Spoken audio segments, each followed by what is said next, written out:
Explor Resources Inc. listed on the Toronto Venture Exchange under the ticker code EXS and the OTC market in the US EXSFF.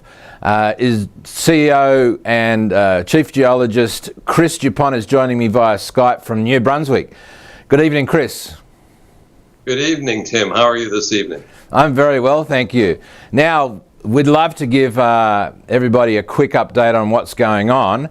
We know there's some great activity up on the TPW, which is the Timmins Porcupine West project. But can you run us through the activity on the East Bay and the PG 101 properties, please, Chris?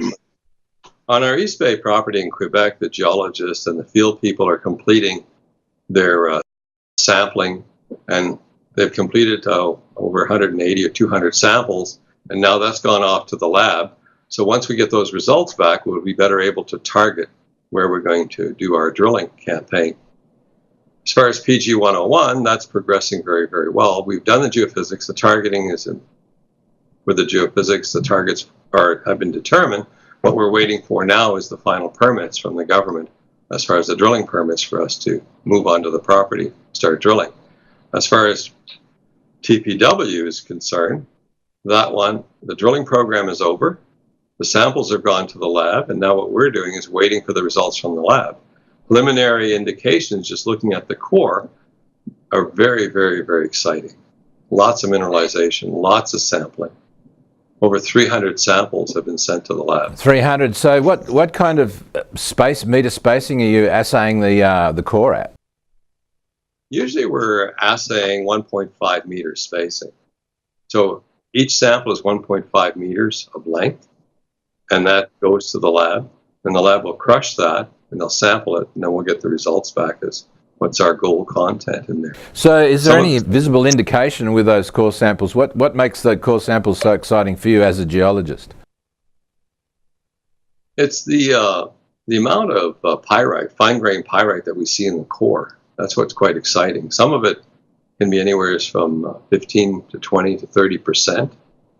Now, usually there's a correlation, which the amount of pyrite that we see in the core and the gold mineralization that we get. Typically, once we start seeing 1 to 2%, up to 5%, then we know we're going to have some gold.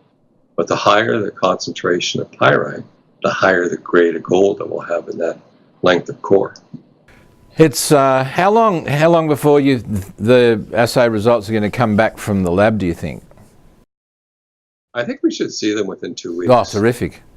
So there's more interesting news about TPW. As I understand, Goldcorp's finished the sterilisation drilling for the location of the plant, and now they're doing an economic feasibility study for the plant. My understanding is that that's what they're doing right now, is analysing the ounces that they have, the grade of the ounces, to see what the economics are with their project. So for a $2 billion investment, you're going to want a good economic return. So typically, you're going to want anywhere from 3 to 5, maybe at the most 7-year payback on that. And I think what a lot of people, of course, who are familiar with Explor know that you're in what they call elephant country in terms of multi-million ounce deposits. But for people outside of this understanding, it's good to refresh them that we've got some tens of millions of ounces in that field. In fact, the field's produced a huge amount of gold historically. And so the big guys are coming back. Well, historically, you got the Hollinger produced over 20 million ounces of gold. The McIntyre produced about 10 million ounces of gold. And that was on one porphyry, what we call the Hollinger-McIntyre porphyry. Now that one, the Hollinger was on the south side and the McIntyre was on the north side of that porphyry. Now every gold deposit in Timmins, every major deposit has been located or associated with a porphyry. The Dome, which is still producing, has produced 18.5 or 18.9 million ounces to date, had the Dome porphyry. And you're in elephant country, so you're talking tens of millions of ounces per deposit, which is fantastic, really.